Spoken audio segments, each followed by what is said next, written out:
E agora a gente vai entrar na minha análise e na minha opinião. Essa situação aqui é muito complicada porque eu não tinha uma noção dessa situação toda, eu não sabia da existência até decidir pegar esse caso quando eu ouvi falar da Content X recentemente. E eu acho que aqui a situação ela é muito clara, eu acho que como são 3 episódios eu vou poder fazer análises diversificadas sobre esse conteúdo, inclusive, que eu vou falar mais amanhã quando eu dar a minha opinião. Mas aqui a gente tem uma estrutura muito interessante. Primeiro, porque quem encabeça essa fraude, né, é um golpe basicamente, é a Bella Thorne. E quando você olha para a história dela, você encontra uma situação um pouco lamentável, vamos dizer assim. Ela foi uma garota sexualizada e empurrada para a indústria desde pequena. Então, os pais fizeram com que 6 semanas ela já fosse uma modelo. Então é óbvio que eles viram nela uma oportunidade de ganhar a vida. Me desculpa, mas é isso que eu penso. Quando você simplesmente pega pessoas menores tão indefesos, que não tem como dizer não para os pais, e você coloca em plataformas, palcos, simplesmente porque eles vão trazer o dinheiro que você precisa. Isso acontece muito em todo lugar, inclusive aqui no Brasil. E a situação da Bella Thorne, psicologicamente falando, era delicada, porque havia uma pressão de que ela claramente representava o ganha-pão da família. Isso significa que ela foi obrigada a fazer coisas que não queria fazer, mas era preciso, ou então todos não teriam que comer à noite. Esse tipo de pressão é muito diferente de quando o pai e uma mãe obligam os filhos a ir à escola, fazer o dever de casa, comer vegetais, sair de frente da televisão, estudar, obedecer. Nós estamos falando aqui de uma exposição tóxica. São estrelas mirins ou profissionais mirins que têm família e só voltam para casa ao entardecer. Claramente, esse estilo de vida impede os menores de aproveitar devidamente a infância. A dinâmica familiar desses filhos, na melhor das hipóteses, é disfuncional. Eles são privados de simples apoio e promoção que uma criança precisa para se tornar um adulto confiante e capaz. Então, ao invés da expectativa da segurança estar lançada sobre os pais, na verdade, está pressionada contra eles, porque quando você é criança, dependendo da tua história de vida, você não se preocupa com aluguel, se vai ter dinheiro ou não para fazer compra no mercado, porque você já está acostumado, você vê seus pais trabalhando, então você sabe que eles vão dar um jeito. É claro que há situações de extrema pobreza, onde os menores têm total consciência do que está acontecendo, mas nós estamos falando de uma parcela grande da população que tem uma infância saudável financeiramente falando. Mas aqui é o inverso, o pai pressiona o filho a ganhar dinheiro. Não é uma pressão natural de quando o pai pressiona o filho a estudar, porque um dia ele quer que este menino se torne um homem, se forme e se torne um médico, um bombeiro, um policial, não sei. O paradoxo que se cria aqui é que esse indivíduo que trabalha em prol da sua família está dando hoje, está sustentando amanhã, mas qual futuro ele está construindo?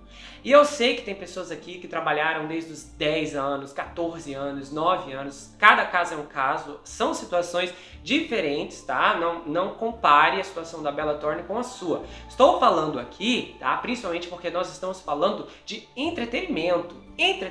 E nessa indústria você pode pegar vários casos, como o da Britney Spears, que os pais corriam atrás de agentes, a pessoa tinha 3 anos de idade, a garotinha, o menino, e eles enfiavam, olha, tem potencial para ser celebridade, vamos extrair grana disso aí porque vai sair. Então esse tipo de comportamento narcísico, horrendo, é chocante porque é uma exploração clara. A criança que sustenta o pai e a mãe, ela pensa, bom, tá, eles precisam do dinheiro que eu ganho, mas o que eles fariam se eu parar de trabalhar agora? E é perceptível uma situação de exploração aqui, porque a Bella Thorne, nessa entrevista de 2018 ao Los Angeles Times, que eu conferi inteirinha, ela deu a entender que a mãe dela pegou todo o seu dinheiro. Então esses relatos dessas celebridades mirins que trabalharam a infância toda e chegam na fase adulta e percebem que não tem nada, é muito comum. Então ela é criada nesse ambiente onde ela é sugada e, naturalmente, ela passa a repetir isso. Agora, o passado difícil da senhorita Thorne não vai ser suficiente para aliviar minha opinião e minha análise sobre seus esquemas desonestos. Se você analisar a trajetória da biografia dela, que é muito importante, eu cheguei a pensar se eu ia manter ou não aquela primeira parte onde eu conto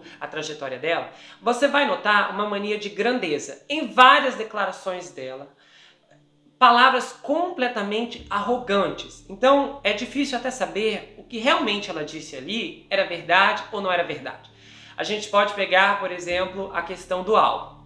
Primeira coisa que ela disse: eu não quero ser... Olha, nós estamos falando, ela tinha mais ou menos o quê? 13 anos quando a série começou. Então, 13, 14, 15. Então tá, com 15 anos, ela disse: eu vou gravar meu álbum e eu não quero ser conhecida como esses cantores aí. Olha que arrogância. É um primeiro sinal de alerta quando eu ouço alguém dizer uma coisa dessa, quando alguém quer apresentar um projeto, quer falar alguma coisa, ao mesmo tempo em que diminui as outras pessoas. Se você está chegando agora, você não precisa diminuir ninguém. Se você quer fazer uma coisa melhor, você não precisa desclassificar o conteúdo das outras pessoas. A sua qualidade, a qualidade que você apresentar, vai falar por si mesmo. Então, em várias fases da carreira dela, você encontra declarações em que ela engrandece a si mesma.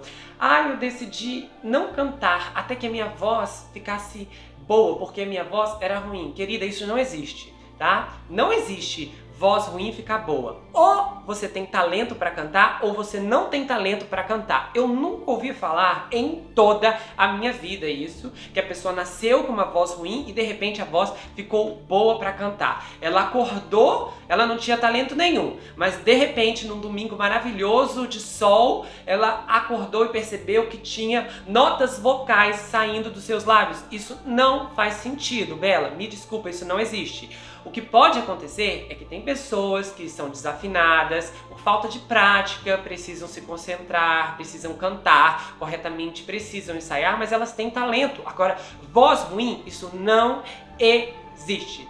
Nenhum cantor que eu já vi, nenhuma pessoa que canta, que vive de música ou que tem dom pra cantar diz uma coisa dessa.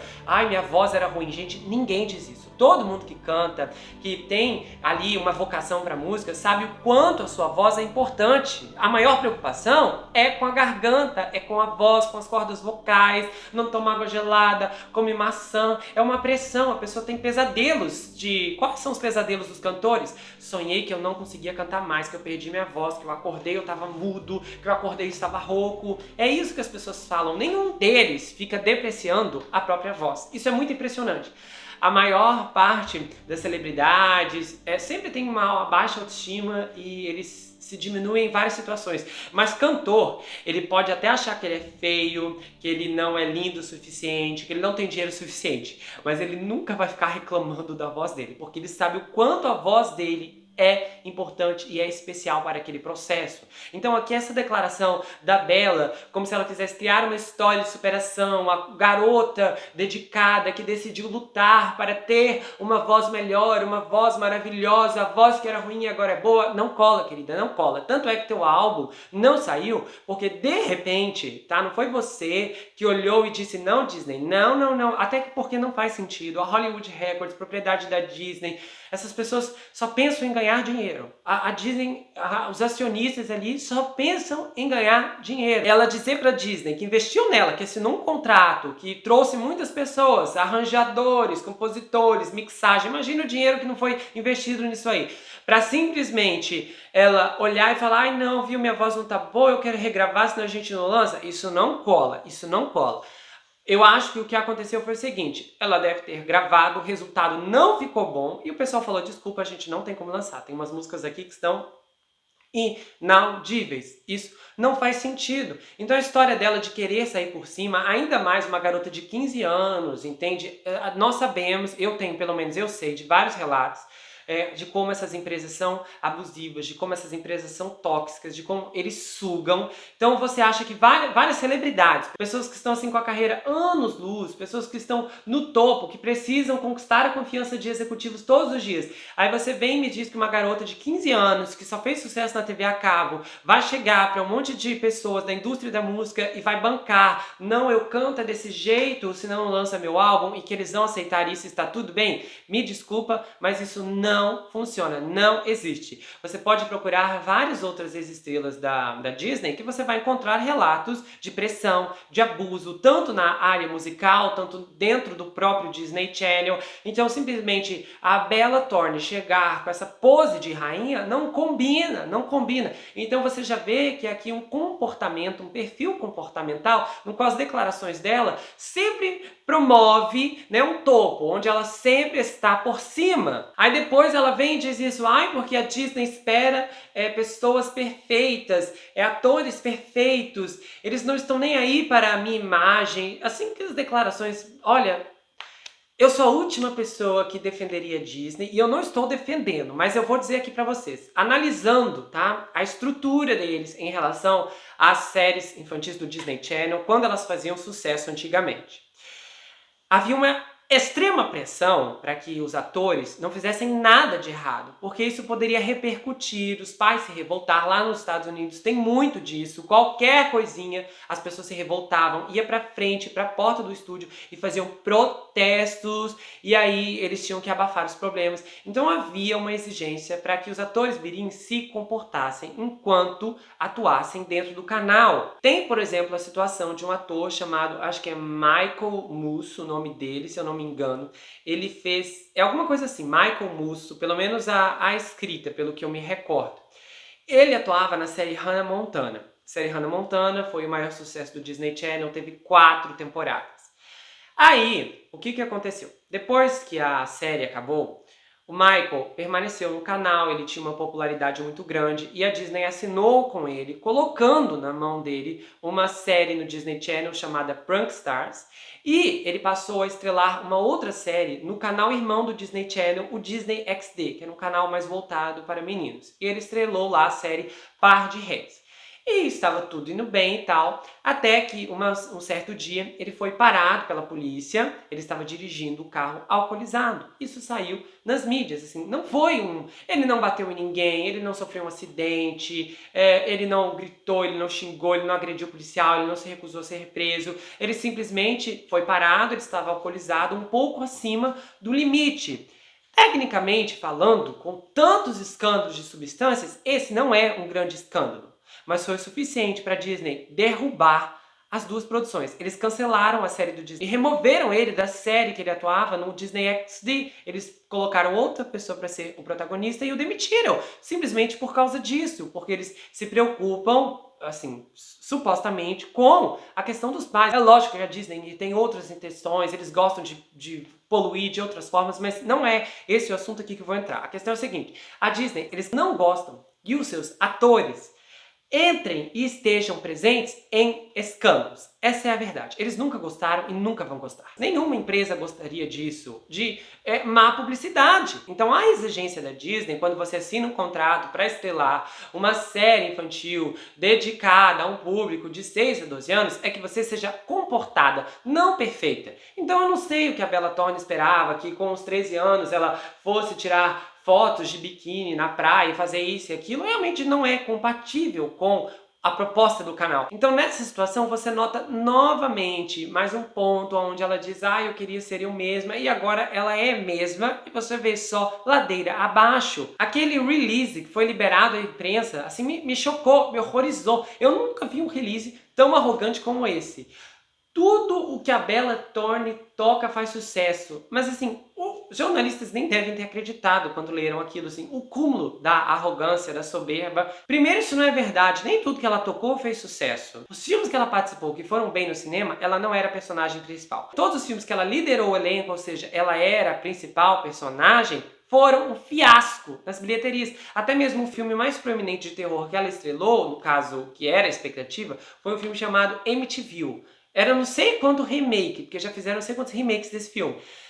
Colocaram ela para estrelar o filme e o filme foi um desastre de crítica, de bilheteria, um horror. Então assim, como em tudo que ela faz sucesso, ela já vários filmes que ela pegou, me lembrou muito a Amber Heard. Os filmes tinham problemas de pós-produção, as produtoras faliam, não tinham mais dinheiro para mandar para o cinema. Então ela teve uma carreira inundada, né, de desastres, de problemas, mas uma carreira no qual ela conseguiu construir através da reputação dela no Instagram, que é um Instagram badalado. Ela tem 25 milhões e 400 mil pessoas seguindo atualmente no Instagram, e ela é muito proativa, sempre envolvida em um monte de coisas. E aí a gente vê situações como essa. Ela ganhou 2 milhões de dólares em questões de dias, porque deu a entender que postaria fotos sem roupas, e aí depois negou, diz que não vou fazer isso. Depois, quando ela replica a mentira novamente, ela diz, eu só tentei ajudar, usar minha voz para auxiliar as outras pessoas. Gente, para, Bela, você só queria ajudar a si mesma. Esse tipo de atitude mostra o quão leviana ela é. O comportamento dela, psicologicamente falando, é aberrante, porque mesmo quando ela errou, ela fundou, é uma série de mentiras aqui, vocês viram. Mesmo quando ela foi pega várias e várias vezes na mentira, ela tentou dar uma desculpa pelo que havia feito, não assumindo nada. São pessoas que não suportam ser criticadas. Tudo que fazem é perfeito e estão sempre sem culpa.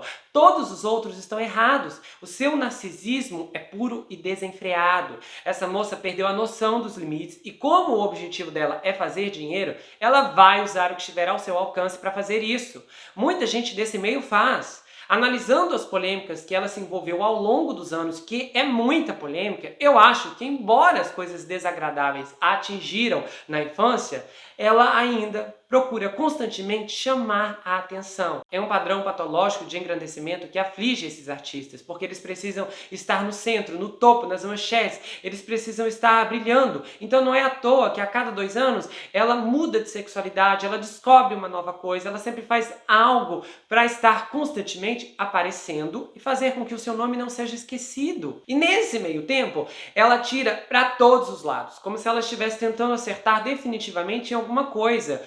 Música, livros, cinema, TV, modelo, fotos picantes, fotos pagas, diretor, agência, ativista. É perceptível esse parâmetro na carreira dela, porque ela não é uma mulher multifacetada, é uma moça perdida. E, infelizmente, você percebe que isso é de família. E o mais triste nisso é que você olha essa situação dela, de que alguém entrava lá no quarto dela e fazia coisas horríveis com ela. Analisando aqui a situação, acho difícil que seja o pai, porque o pai dela partiu quando ela tinha 7 anos. E ela falou que essa situação foi até os 14. Então, a menos que a mãe dela tenha se envolvido com outro homem, pode ter sido qualquer outra pessoa da casa dela. O que muitas pessoas indicam, talvez um dos irmãos, não sei, não quero apontar para ninguém, a gente não pode dizer. Mas você vê a construção horrorosa de um cenário violento dentro da própria casa. Só que apesar de todas as aflições que a atingiram ao decorrer dos anos iniciais de sua vida, ela infelizmente se tornou o mal que a atingiu. E há esse patamar, essa agência que carrega o nome dela como presidente, ou que carregava, e francamente isso não é empoderamento, porque eu não acho que o conteúdo íntimo passou a ser empoderador só porque alguém está ganhando dinheiro com ele. Todos nós sabemos que as pessoas que consomem isso, sendo boas ou más, têm um desejo apenas: se satisfazer. Mas eu vou falar mais sobre isso amanhã. Só que na questão da Bella Thorne, tudo se resume à responsabilidade. As pessoas querem viver em um mundo onde todos os erros que cometem não são erros. Ela tinha rivalidade com a colega dela, Zendaya, mas a culpa disso eram os produtores, a culpa disso eram as manchetes. Olha, ela não assume nenhum ponto, tudo é culpa dos outros. Eu odiava a Substância Ilícita, mas aí a culpa foi da atuação, foi daquele filme. Então assim, tudo que acontece na vida dela é sempre culpa dos outros. Ela nunca fez nada de errado, ela é uma vítima o tempo todo. Então ela chegou num ponto em que ela pode fazer muitas coisas sem sentir qualquer remorso ou culpa. E no final, ela aponta o dedo para outro, mas ela não assume a responsabilidade. Ela se tornou exatamente o que seus pais fizeram com ela na infância, uma exploradora. A vítima se tornou opressora. E é isso que essa agência faz com essas moças que chegam lá e passam por essas situações constrangedoras, tá? Esses esquemas aí, isso beira ao crime, devia ser algo criminoso, se já não é. São situações onde você promete uma coisa, mas você chega lá e a situação é completamente outra. Então eles estão atraindo, né? A mãe dela que está liderando isso, que vergonha, que repugnância, é assim, constrangedor, sabe? Eu não conseguiria dormir sabendo que eu tenho parte numa empresa dessa, numa empresa que vai lucrar em cima da nudez de outras pessoas. Isso é absurdo, isso é desumano. Psicologicamente, o efeito que isso vai causar. Não é à toa que a maior parte dos atores de filmes adultos eles tiram a própria vida. Eu vou trazer um caso aqui muito triste de uma atriz adulta que fez isso. Então assim, ela está fazendo isso porque o dinheiro está rendendo. Está rendendo, está vindo, está chegando, enquanto as outras pessoas são exploradas. Só que, infelizmente, a Bella Thorne não entende que um dia a juventude dela vai embora. As portas vão se fechar, as pessoas vão perder o interesse nela. E aí vai chegar um dia em que ela não terá ninguém mais para explorar. Só assim mesmo. Se você gostou desse vídeo, se inscreve no canal, ativa o sininho, compartilha, dê o seu like. Se você quiser saber mais sobre mim, adquira meu livro, Perfeito Estranho, já está disponível lá no meu site. Você pode falar comigo pelo Instagram, o livro é enviado para qualquer lugar do Brasil, ou quase qualquer lugar do mundo também, pelos correios. Esse livro conta a história de um rapaz chamado Jack Wilbur que se vê preso em uma terrível maldição hereditária. E aí ele começa a desconfiar que tem um serial killer escondido em sua própria casa. A história é muito forte, é repleta de reviravoltas e mistérios que você não vai conseguir parar de ler até chegar ao último capítulo. O livro vai com pôster e com marcadores também, vai com um autógrafo maravilhoso se você quiser. Você pode me seguir lá pelo Instagram, que talvez você ficar na lista. Eu tenho um canal no Telegram, onde review áudios, a gente conversa sobre os temas, os assuntos que são abordados aqui no canal. Eu trago conteúdos que eu não posso falar aqui, eu exploro por lá. Eu também tenho um canal de cortes, onde as análises, os conteúdos aqui são recortados e postados por lá. Você pode conferir muita coisa bacana. Não deixe de conferir o episódio 2 amanhã, a gente vai ter mais histórias fortíssimas. E não deixe de conferir também a minissérie do 24 Horas na Mira, Pássaro Negro, que já está completa aqui no canal. A gente se vê no próximo episódio. Não se esqueça que aqui você sempre vai ter um amigo. Até mais, pessoal!